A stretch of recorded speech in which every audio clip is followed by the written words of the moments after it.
Welcome to Gross Anatomy.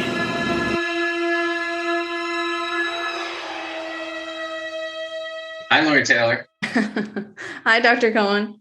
Welcome to Gross Anatomy, Lauren Taylor. Thank you. I love Gross Anatomy podcast. We miss you at Gross Anatomy podcast, but I love that you're back here now kind of every other week. Yeah, and Mariano's killing it the weeks I'm not doing it. I love your talks with him. And I love my talks with both of you guys. Actually, I just decided maybe for one of our upcoming podcasts, we should do a three-way. Oh, yeah, we definitely should. That could be fun. We have very different voices. People can tell who's talking. Usually when you get too many voices, people get confused, but I think that could be fun. We could have some good, and I'll even maybe be quiet and let you guys do all the talking. No audience member believes that, but that's why we like this show. You narrate it well. There you go. Thanks, Lauren. So what are we doing today? So today I wanted to talk about a few things. One apparently is becoming kind of not relevant anymore. The Juul thing I sent you about, like the FDA banned Juul cigarettes, and we had talked about Juul on one of our podcasts, but apparently they appealed that and now the FDA took it back. So apparently you can still buy Juul cigarettes as of right now, I'm pretty sure. But originally they banned it and said that Juul had to prove that it's actually beneficial to people, like that people that smoke are more likely to get off cigarette, like it's more likely to help them get off cigarettes, which I don't think they can prove. I'm not sure. Yeah. That was their whole, kind of marketing platform the whole reason why they kind of came onto the market and snuck into the market was their whole claim that it helps people get off of smoking was kind of their rationale for it. Right. While secretly, not even secretly, it was pretty obvious if you look at the ads, they're like advertising it like it's like bubblegum to kids. They're like making it in fun colors, like bright, like look at this. Yeah. It's smoking that's not harmful. So really it's doing more harm because it's getting more kids hooked. Right. And I don't see why they can't just stop them from selling it, but apparently the FDA reversed their decision again. Yeah. So that's the problem. They had two different goals and aims. They had the goal and aim to help adults and smokers stop smoking cigarettes, but then they were trying to increase sales, obviously. So they were doing a beautiful marketing campaign and making this thing look cool and hip and just like the original cigarette ads, with athletes and doctors recommending tobacco and all that stuff. And, it's funny, you would see like Babe Ruth, you would see doctors recommend cigarettes or famous athletes recommend cigarettes. So, right. Or like chew or whatever they were doing, tobacco chew. Exactly. But yeah, and they also had like different flavors. So who is that for? How's that helping you not get off cigarettes? I know what adult wants well, maybe, I don't know. It's all about the kids. You're right. Although I do think there is a benefit to adults doing that instead of cigarettes. I think there is a little bit of a benefit. I think it's right. Easier, maybe a little less gross. Right. So maybe you're right. Maybe they can prove it. So the FDA is like, oh, maybe we're not going to win this. I don't know. Yeah. But the funny thing is I just saw a young patient this week coming in for some other problem. And the patient was telling me how in high school, this patient was, vaping, not marijuana or anything, but tobacco. And the parents didn't even realize because they didn't even know, now it's out there, but still they thought it was some cool like toy thing. The parents didn't even know what the thing was. Until years later that, oh, this is nicotine, this is tobacco. They had no idea. They just thought it was like some cute little clip or toy or something like that the patient had. And turned out this whole high school career, this kid was, and just like all the kids' friends, they all were vaping, which is nuts. Yeah, which is terrible for you. So yeah, which is definitely, especially as a youth. I mean, it's definitely. Right. And it makes me a little paranoid. Like I almost want to ask my kids, although I have in the past, they've told me that they definitely have a lot of friends who do. And I don't think they do, but I know one of my daughter's friends is a big smoker. And now instead of cigarettes, uses the vape pen. She's in her, already in 26, but I guess it's better than cigarettes. But but she started young too. And really, you can't hide it, because my brother does sometimes too, and I don't even notice he's doing it. Like, you can do it in restaurants, people don't notice, movie theaters, wherever. Yeah, it's really kind of bizarre. Like, I've been to meetings with people, either in person or virtually, and you just see them all of a sudden, do this thing, right? Have you had meetings like that with people? Yes, I have. So it's easier to hide a little bit. Yeah, and it's kind of a little bizarre. I agree. Oh, it sounds so pretty where you are. I feel like I hear the birds singing. You do hear birds. Yeah, we live, we live in Woodland Hills now. We moved out to the valley. It's funny, when I moved to California, to LA, I would never, like, the valley, growing up, there was the movie Valley Girl, and everybody made fun of, Valley Girl, the valley, and how valley people. So the funny thing is, I married a valley girl. My wife grew up in the valley, and she has some of the valley slang words a little bit, which is kind of funny. She and her brother. But then when I moved out, to the beach, the whole thing for LA was living at the beach. So I moved to the beach, and in the beginning, when we were married, we lived at the beach, and then we moved inland a little bit, closer to the hospital. And now we made the move to the valley. Now you hear the dogs barking, of course. And it's, so we live in the valley, which is nuts, deep in the valley, not just like this, not just the superficial, outskirt, we live far in the valley. We and not only do we live in the valley, we live in the hottest part of when we moved to Woodland Hills, someone said, it's the hottest part of Los Angeles. So it's easy over 100 degrees here sometimes in the summer. Wow, that must be a big adjustment. It is a total big adjustment. But we, I don't know if you knew this, one of our dogs, since we live in the valley, with mountains and stuff, one of our dogs recently got mauled and killed and eaten partially by a coyote. Yeah, you told me that over the phone, and I was horrified. I felt so bad for you, because you and your family rescue dogs, cats, other animals. Yeah. And the funny thing is, Peanut was the dog. She was our, the family's least favorite dog. But when friends would come over and other people and guests, she was the fan favorite. So it's funny, people who found out about it were really devastated. Like, my sister's daughter called so sad crying, died. Like, so we have people all around were like brokenhearted that Peanut had died. But we got a new dog. I know, I saw a picture on Instagram, a German Shepherd, right? Big German Shepherd. And the whole reason we got a big dog was for security for the house, because we live now in the valley, and unfortunately crime is on the rise and all that. And but also to protect our other dogs from the coyotes. And plus, we always kind of wanted a big dog. So we got a German Shepherd.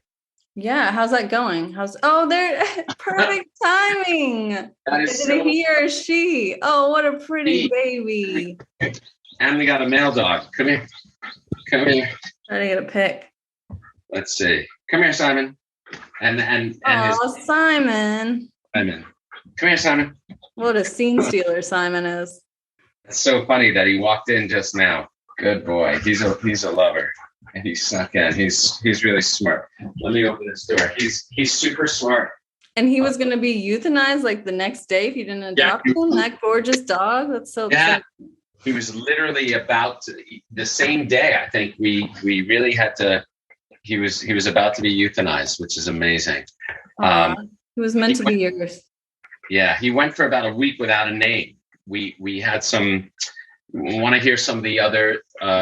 We actually on Instagram got a lot of people giving us feedback for names. We did that post. What should we name them? Yeah, what was the highest one? What we got from people, Chance. Some people said Chance.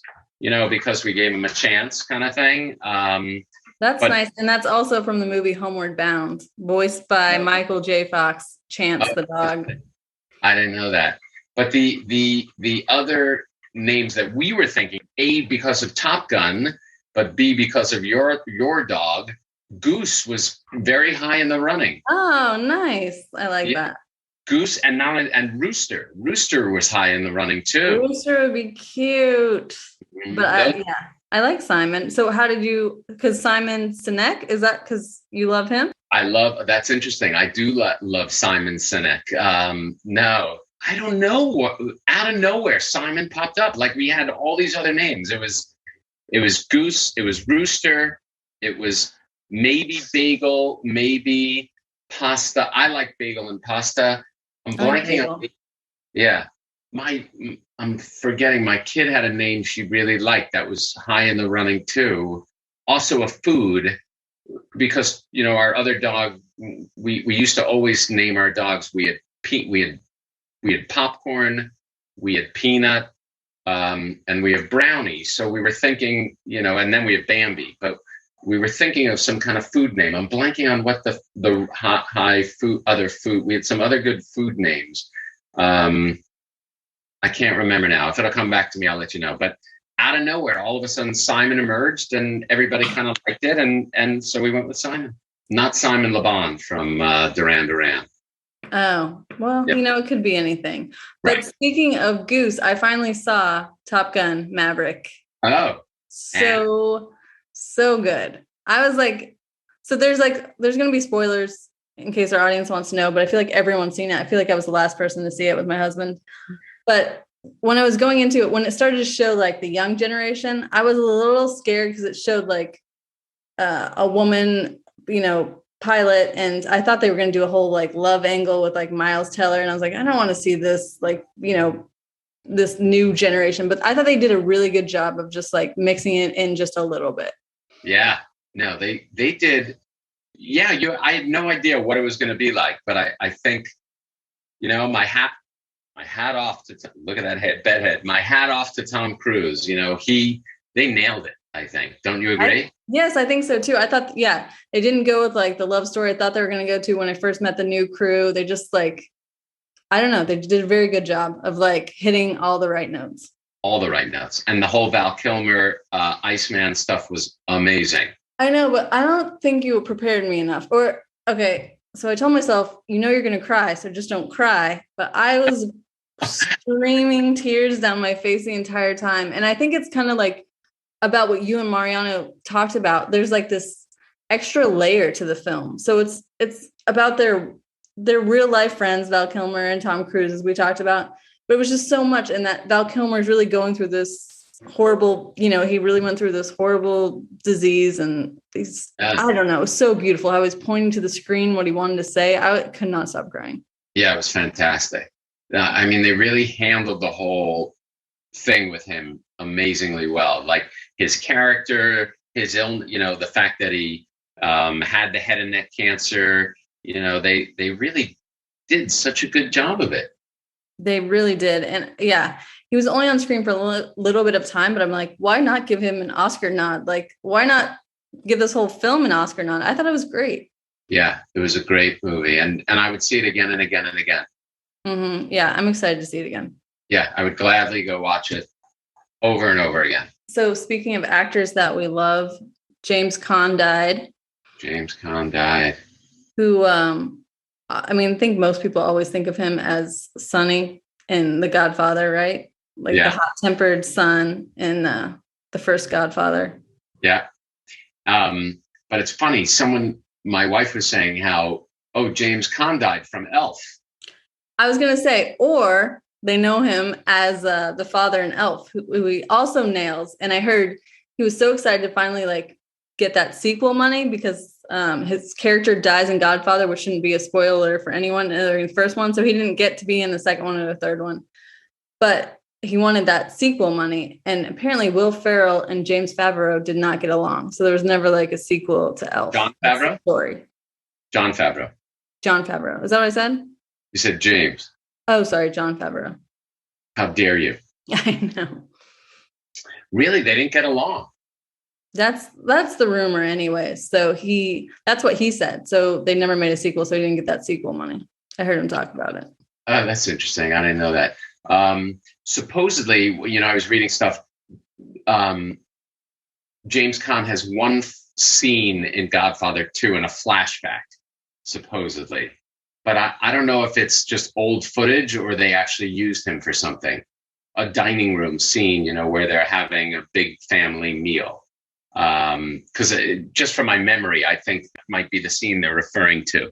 Okay, so maybe there is. I was trying to think too. I don't remember. It might have just been footage and made, from the first movie. So maybe that's why he didn't get credited or something. I'm not sure. Yeah. Well, I guess there's like not that negotiating for that sequel money if your character's, already deceased. What do we know what he died from? No, it doesn't say. He was 82. No cause of death was revealed. He was also in, we talked about it, Brian's song, right? Yes, which made every grown man cry. That's what it's known for. Exactly. And I think I mentioned it maybe I talked about it on one of our posts. But there's another movie where, and you've seen the movie, where some guy is saying to his buddies, "Hey, I'm having what's her name over. We're going to watch a movie tonight for a date. What should we watch?" And they're like, "You got to watch Brian's song, so she sees you cry." Points, emotional points. I don't remember what movie that. I'm sure it's easy to Google and find, but that's funny. The thing. Yeah, it's a more recent movie, and they're like, "Oh yeah, it's a no-brainer. You got to watch Brian's." Which is a great movie. It really is one of those movies that it's like Old Yeller, it's Brian's song. And that's based on a true story about Brian Piccolo and Gail Sayers, the two football players. And James Caan plays Brian Piccolo, who gets, I think it's leukemia, and eventually dies, and it goes through his treatment. But it really is a great movie. Right. No, I saw it so long ago, but yes, I remember seeing it.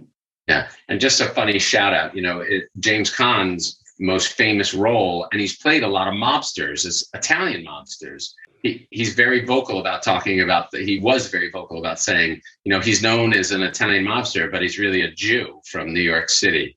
Yeah, this is a quote I saw that I thought was really funny. I'm glad you brought that up. He said, "I won Italian of the Year twice in New York, and I'm Jewish, not Italian." Exactly. That's great. It turns out my dad actually, I never got to meet him, but, my dad was a political figure in New York City and helped run one of the old time political clubs on the Upper West Side of New York City, actually on the mid to Lower West Side of New York City, called the McManus Democratic Club. My dad was very close to Jim McManus, who was the boss. Uncle Jim, we called him Uncle Jim. And we used to just go there and hang out. But it was the last of the old time political clubs. There's the whole Tammany Hall and all of that. There's the movie Gangs of New York with, who's in Gangs of New York? The actor who retires, what's his name? Who's amazing. Leonardo DiCaprio, and it's, why am I blanking on his name all of a sudden? One of the greatest, Daniel Day-Lewis. Daniel Day-Lewis, yeah. So Gangs of New York is kind of talks about the whole political clubs, the early political clubs of New York City. And then it finally went on to Tammany Hall. And then the last great club was this McManus Club, where my dad was kind of his right-hand man. And somehow James Caan had something to do with that club. I think he maybe knew a lot of those guys or hung out with a lot of those guys. So my dad supposedly had a relationship with the guy. And there's a story, actually, my daughter was asking me yesterday about regrets in my life. And my dad offered me, and I don't know if it was a real offer or just, because my dad talked a big game sometimes, but he had a lot of clout and a lot of connections. I don't know if you know this story, Lauren. He offered me when I was either a senior in high school, a freshman in college, something like that. He said, "Jason, would you be interested in going to Italy or Sicily for the summer to work on post-production of Godfather 3? And I think it was because of a connection with James Caan or something like that, that he had even kind of been able to offer me something like that. And I said, no, I want to hang out with my friends this summer. Mm-hmm. And that's a big regret of my life that I didn't take him up on it. I don't know if it would have happened, but it's definitely one of my regrets. Yeah, of course. Well, you could still meet Francis Ford Coppola. He's still around. He's still directing. Maybe he could get in on his last film. There you go. But Francis Ford Coppola wasn't one of the connected guys like James Caan. True. Yeah. Yeah, but apparently, I didn't know this, but I was looking. Francis Ford Coppola wrote some nice words. They knew each other since Hofstra University. So they've known each other their whole lives, basically. Yeah. Because he cast him like in something first, right? Or they were in something together, or he cast him in something first. And that's what casting him in The Godfather, I think. Right. So he was also in a super cheesy movie, Rollerball. Remember that movie? I never saw that. It was like, actually, they did a remake kind of movie with Drew Barrymore, but there was some early movie about, this like roller derby thing where they go around literally kind of killing each other with this hard ball and kind of like a Hunger Games-y kind of movie. And James Caan was the lead in that. Really? That seems like it should be like a cult movie. I haven't never heard of it. Yeah, I think it probably would be a cultish movie. I'm not sure.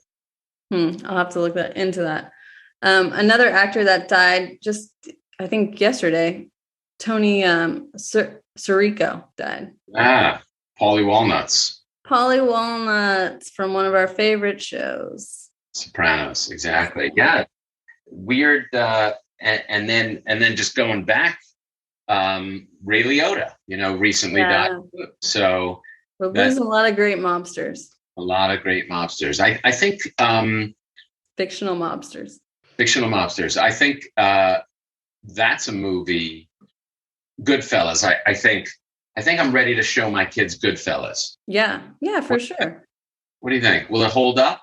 I think if they watch Euphoria, they can watch Goodfellas. Yeah. No, of course. No, but will it hold up? I mean, you think they'll be bored by it, or they'll? No, I think if you ask most people that were in the cinema what their top 10 was, Goodfellas would be on the list of most everyone. Yeah. So I think they have to watch it almost. Yeah, maybe. But girls aren't necessarily into that. That's such a sexist statement. I don't know if girls are. No, I'm a girl. I'm into. I know. But I grew up with an Italian American father. That's just the kind of stuff we watch. Yes. The only other thing I wanted to talk about was, have you watched I feel like it's got to be like one of the most popular shows right now. It's called The Old Man on FX. It's with Jeff Bridges, John Lithgow. No, but I'm a Jeff Bridges fan, but I have not watched it. Yeah, so it's on FX, but you can watch it on Hulu too. So you might want to check it out. I just watched the first episode, and it's pretty cool because Jeff Bridges, I think we briefly talked about it on one podcast, but he was diagnosed with non-Hodgkin's lymphoma, and I guess he's in remission from that. But he said when he thought he was going to die was he was in chemotherapy, and he also got COVID. So he basically was just like preparing for death. Wow. And then he finally recovered, and then they started shooting on the show again. And so he said he basically had like a tumor in his gut that he was like doing these fight scenes for, and somehow he got through it all. I mean, you can't tell. Like it looks like he's really fighting. I don't know how they did it. Yeah, he probably was really fighting and didn't.